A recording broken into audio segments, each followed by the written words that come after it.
Hello, ladies and gentlemen, Holotide here, and today I think we need to have a serious conversation about Marathon and Bungie, the community, the gaming community at large, how people are reacting to Marathon, the live stream, the gameplay stuff, the trailers, the cinematic, because I can't tell if I'm in an echo chamber on Twitter or if I'm just seeing negative stuff pretty much only. But I did tweet out, give me your honest thoughts on Marathon after that reveal. I'm genuinely curious, and sometimes I regret things. And this might be one of those times. Before we get into, I guess, the reactions of gamers at large and people outside my audience or the general gaming community, if you've clicked on this video, then you're either interested in Marathon or you watch my content. So I would like for you to let me know in the comments down below how you actually feel. But please don't just be like, it looks bad. Like, give actual feedback. Give, criticism that can be applied with a solution. Because I don't think the game is going to get better if people are just saying, I don't like the art style, but then they don't provide, reasons or maybe a solution. We're going to talk about my problems later on, because I do have feedback, and I would love for the opportunity to give that feedback to somebody, but unless Bungie reached out to me directly, this might be the only way that he could get that feedback, is from this video and from your guys' comments, and maybe somebody will see it. Anyways, after tweeting that out, I was bombarded with just negative thoughts, and I did literally go through every reply. I have read every reply, and, even though I didn't respond to everything, I was taking into account what people were saying. Some people would send gifts. There was one with a garbage can on fire, and I was like, can you tell me reasons why you felt that way? And they replied, it feels like it's just trying to be too much at once. And I get that. Now, there were some positive things. People saying it looks really cool, the lore looks super interesting, but then they would follow that up with, I don't want to play it as an extraction shooter. People were saying it looks like they merged Apex, Death and Robots, and Tarkov. Shout out to Ghost Possum. And I get that too. And that might not necessarily be a bad thing. I think the art style might be one of the most polarizing things, because I'll have one thing that says, it looks boring and generic, I don't like the art style. And then somebody will say the design is so awesome. People saying the aesthetic is great, but it's an extraction shooter and I don't want that from the IP. Now, I've watched a ton of the creators who got to upload gameplay. I've watched their gameplay over and over again. I've really tried to dissect it.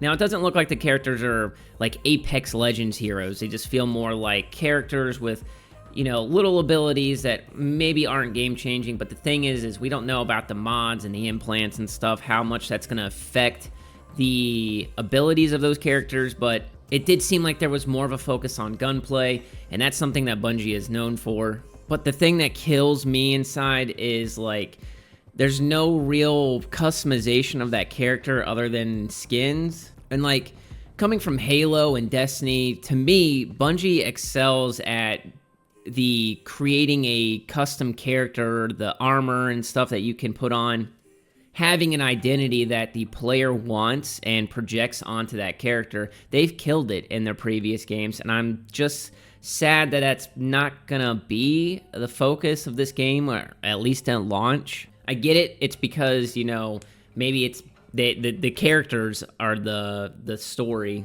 aspect of the thing. If you watch the cinematic, they had the Void guy and stuff, so it's maybe that's the focus, so that they can tell stories in that world of those characters, instead of it being just a faceless soldier kind of thing, mercenary. I've also seen a lot of people saying that because it comes with a price tag that they're not even going to try it. I get that. There's a lot of free-to-play games out there. The competition and stuff, it's hard to sell a full-price game. I think they said it's going to be a premium price game, so it's going to be less than $70 or $60, whatever games cost now. But I think what's really going to help people decide if they want to buy this game is the alpha and the betas before the game releases. I think for me and for many other people, the determining factor is going to be how it feels to play. I think people need to get their hands on the game, and people even saying, I'm not going to buy it and stuff or play it, I feel like they would play a free beta weekend or something like that. People say a lot of things and oftentimes do the exact opposite. Another problem for me is the emphasis on the team-based shooter aspect of it. This might be controversial. This might be something that a lot of other people don't care about or think that I'm wrong, and that's fine. But like when I think of having a successful game in today's climate, it's not that it just fills one niche. It's that there are many opportunities for many different types of players to enjoy that game. And I think Bungie understands that. They're kind of making this game more casual friendly. But I think a lot of companies either underestimate the solo gamer experience or the amount of people that want to just log into a game and play just for an hour by themselves and just do like missions or whatever. And I think a solo experience would be greatly appreciated. They did say that every time that we did testing of the solo thing, everybody's the invisible character and the game is so slow and everybody's invisible. And I understand that. And that's kind of one of the problems with having a character that just goes invisible all the time. But also, I think that they should still try to incorporate it somehow. Even if it's just one person dropping in against PvE, just the UESC bots and stuff, and they're just doing like low to mid-level missions or contracts just so they can have some sort of progression. I look at Destiny and I see how popular like solo flawless stuff is, and even though that's really hard and not everybody does it, I still think that there's a lot of people that want to play content by themselves. Even Halo with its legendary all skulls and stuff like that. The solo experience has always been something that Bungie, I don't want to say catered towards, but it was a part of their games. And to me, Marathon is no different. I think you're alienating a large group of people who don't want to find two other people to play with, who don't want to hop in Discord chat, who want to enjoy the game, but might not like the extraction shooter PvP side of stuff. And I get that a game doesn't have to be made for everybody. I understand that. The whole, if a game is made for everyone, it's made for no one thing. I get that, for sure. But I think that this is still something that you're not like making the game for everybody with this. You're just helping other people enjoy the platform, the game. So I hope that they can figure that out in the next 5 months or whatever it is. I do think that the launch is going to be very important. We're 5 months away from the launch date. And while the game comes off, it's weird because I look at it and I'm like, this looks polished, like gunplay-wise and stuff, but it still feels like it's missing things. And from some of the content creators that got to play in their videos, I feel like they kind of touch on that, like, oh, there's room for so much improvement. It can be so much better. It's good, but it can be so much better. So I think that they need to nail whatever the real hook of the game is.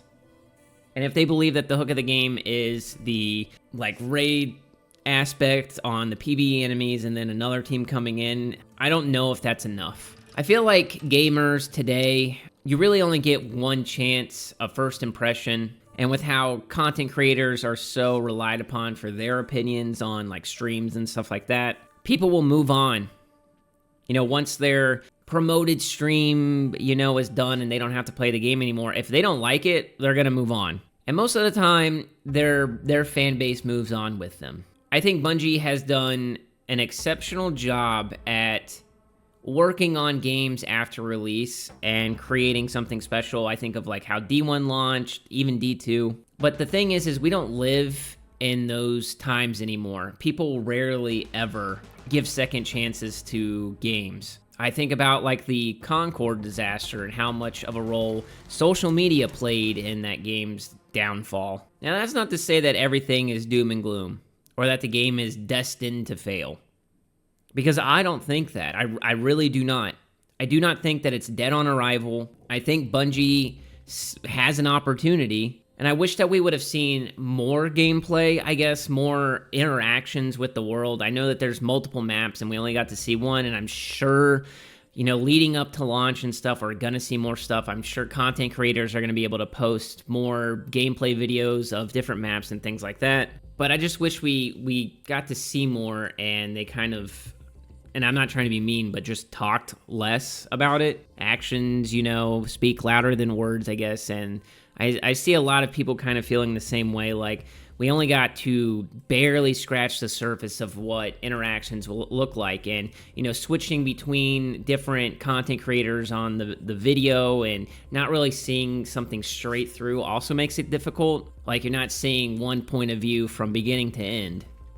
You're switching through and it's kind of chaotic. I wish they would have talked more about cosmetics, because if the game is going to cost money up front and then there's like, I don't know, a season pass and then a regular battle pass, we are talking a lot of money, a lot of investment, and I would have just liked to have seen something and even announced a price of the game, but apparently other content creators have asked them like how much it's going to cost, and I guess it's not finalized.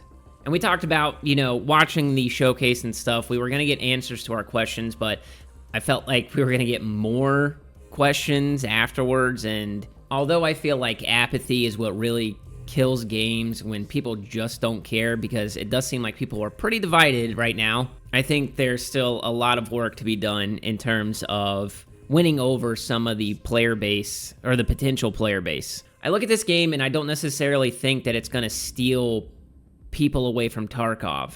I do think that it will take people away from Apex Legends, though. And another thing that kind of makes me sad is the lack of proximity chat. Now, I understand why developers are hesitant to put any type of like voice chat or, like forced voice chat in games. I play like Marvel Rivals and I hear people just berate women, and even myself, like I get made fun of all the time because of how my voice sounds. But in an extraction shooter, I think that it's necessary, like 100%, especially with these PvE elements. Somebody made a anecdote or something, I can't remember if it was a developer or a content creator, and they were talking about actually working together with another team to take out like the PvE enemies because they were so strong and aggressive. But it's like, how do you really do that without voice chat, or without, I don't know if there's going to be an emote where you like wave your hand and it's like, accept teamwork. But I think that you just need like a strong, I think in Marvel Rivals it says that it monitors all the game chat and stuff. So I think if you just had a very strong report system or whatever, somebody can like click last 15 seconds, an audio recording and submit it to Bungie for them to review and do what they like, if there are people being like racist and stuff. But I think they need to figure that aspect out too, because I think that it's super important. Those are just some of the questions and concerns that I have about the game and where it's going. Please, again, let me know in the comments down below how you feel, but please be respectful, please. That's going to do it for the video, though. Please leave a like on it. It greatly helps me out in the algorithm and gets this video out to more people, and then more people can comment and, kind of share their feelings, so it's just kind of a big loop. If you're new to the channel, make sure you subscribe. I do a lot of content now. I used to focus mostly on Halo, but we're kind of in a lull in terms of content with that game, and Titanfall 3 doesn't seem like it's going to be real, but every time that there's a Titanfall leak, I make a video and go to my shrine that's hidden in my closet with BT in it and pray. And I'm going to keep covering Marathon, so you can look forward to that, and you can always unsub. But I will catch you guys in the next video.